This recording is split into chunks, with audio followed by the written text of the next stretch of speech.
এটি 1425 সালে নির্মিত একটি চিত্তাকর্ষক গেটওয়ে এবং এটি একটি গুরুত্বপূর্ণ মুসলিম স্মৃতিস্তম্ভ। ছোট ছোট লাল ইট এবং পোড়ামাটির কাজ দিয়ে তৈরি এই প্রভাবশালী কাঠামোটি 21 মিটারেরও বেশি উচ্চ এবং 34.5 মিটার চওড়া। এর চার কোণে 5 তলা উঁচু টাওয়ার রয়েছে।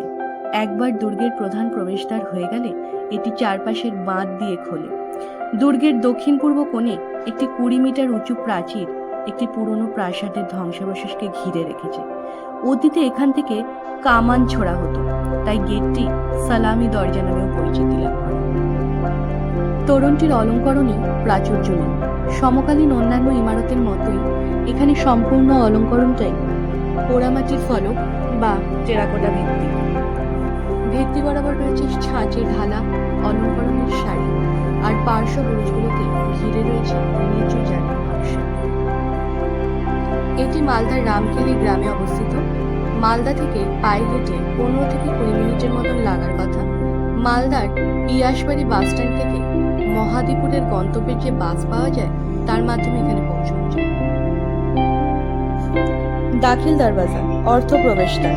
সুলতানি বাংলা স্থাপত্যের ইতিহাসে এটি এ ধরনের সর্ববৃহৎ নিদর্শন। এটি ছিল মুসলিম শাসকদের কাছে লখনৌতি নামে পরিচিত গৌড় দুর্গের প্রধান প্রবেশপথ এবং বাংলার সর্বকালের সবচেয়ে সুদৃঢ় ও সুন্দর প্রবেশদ্বার। দাখিল দরওয়াজার চারপাশে রয়েছে যার সৌন্দর্য দাখিল দরওয়াজাকে আরো মনোমুগ্ধ